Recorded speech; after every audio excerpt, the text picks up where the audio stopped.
Assalamualaikum. Hai, gimana kabarnya sobat kebun semua? Bagaimana, masih setia dengan hobi nurserinya? Semoga masih tetap semangat ya memelihara tanaman di kebun kita. Kali ini kita akan membahas mengenai Anthurium siri. Secara umum, kenapa disebut Anthurium siri? Karena ini adalah bentuknya seperti daun sirih ya. Nah, seperti ini kelihatan seperti daun sirih. Hanya saja ukurannya jauh lebih besar dan lebar. Secara umum untuk karakteristik Anthurium siri ini ditandai dengan batang yang berwarna merah ya. Batang daun yang berwarna beta dan tunas yang berwarna merah juga. Nah, seperti ini. Jadi ini sebenarnya ada ceritanya ya sobat kebun. Ketika saya membeli atau membawa pulang pertama kali, kondisi Anthurium siri ini dari toko nurseri seperti ini ya, dengan sisa-sisa ini yang dulu ya, daunnya kering, keriting. Nah, seperti ini.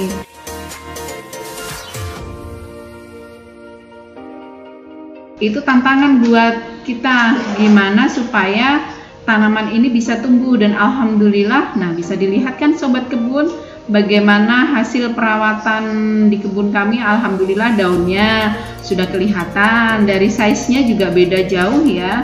Dia daunnya lebih besar dan lebih lebar daripada daun bawaan dari pas kami bawa pulang dari toko nurseri. Untuk ukuran daunnya ini kurang lebih sekitar 25 sampai 30 sentian ya, dengan karakter yang menonjol seperti ini dan mempunyai jenis ataupun tampakan yang khas, yaitu seperti keriput. Jadi justru disinilah sebenarnya menurut ulun pribadi sisi menarik dari tampilan Anthurium siri.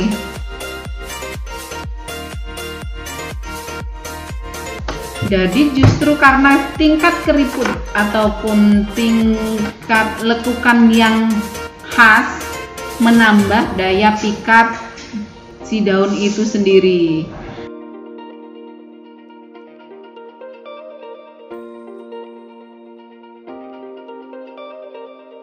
Untuk beberapa varian ini ada yang berwarna gelap ya, atau biasa disebut dengan Anthurium siri hitam. Tapi kebetulan kami punyanya masih Anthurium siri biasa. Jadi nanti wishlist tanaman selanjutnya mudah-mudahan ya sobat kebun bisa menambah di koleksi kebun kami. Next adalah Anthurium sirih hitam, semoga amin.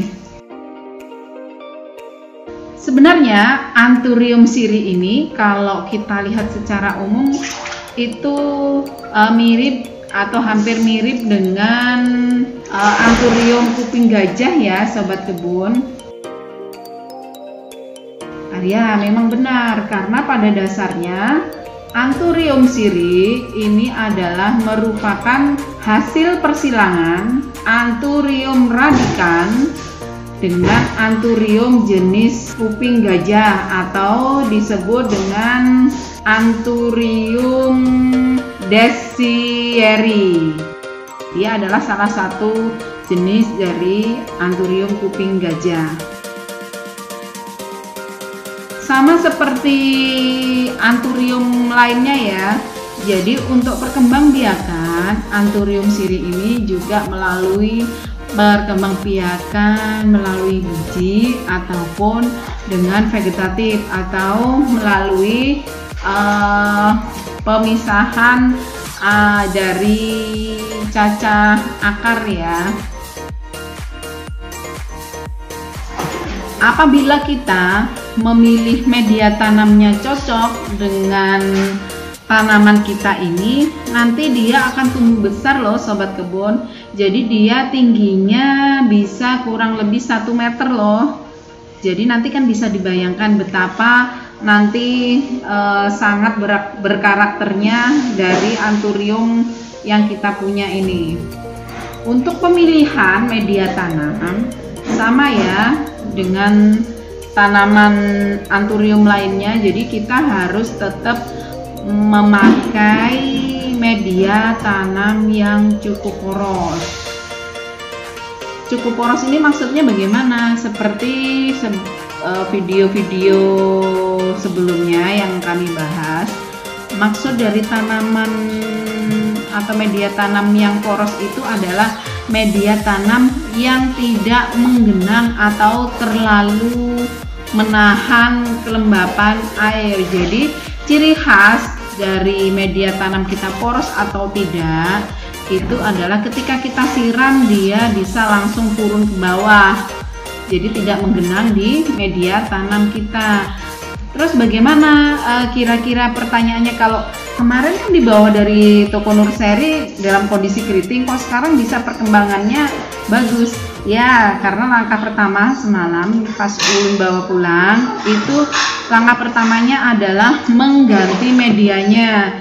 Jadi pertama kali yang saya ganti adalah media tanamnya. Kemudian kebetulan karena di daerah kami ini banyak sekam, kami menggunakan untuk menjaga keporosan, kami menggunakan media sekam dengan campuran tentu saja tanah humus ataupun dengan pupuk kandang.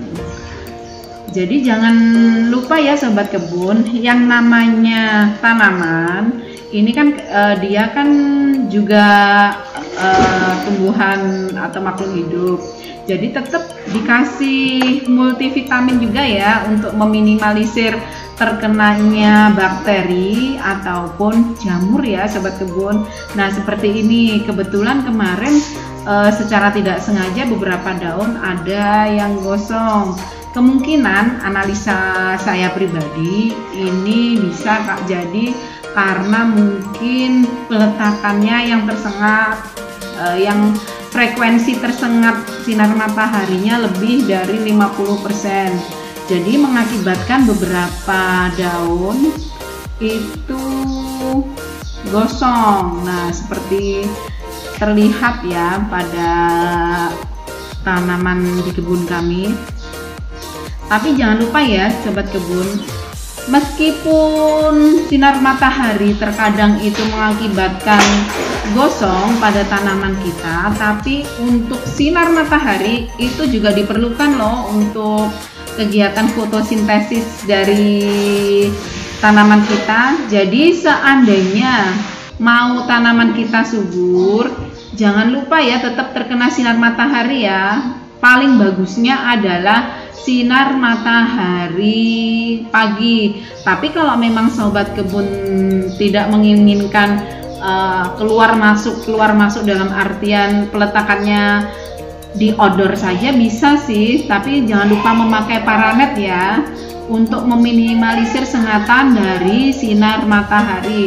Tapi kalau mau di indoor juga bisa dengan konsekuensi seperti tanaman kami ini, kebetulan peletakannya kami di indoor. Jadi kami mengeluarkannya paling seminggu 2 kali, dan itu pun frekuensinya cukup 20%. Oh ya, untuk daun yang gosong jangan ragu-ragu ya sobat kebun untuk mengguntingnya. Alasannya kenapa? Yang pertama adalah untuk menampilkan atau menonjolkan estetika dari tanaman kita. Jadi ketika bagian gosong yang kita potong, otomatis kesan subur pada tanaman kita bisa kita maksimalkan ya, karena dia terlihat hijau sempurna. Jangan lupa ya sobat kebun, tetap kita sayangi tanaman kita.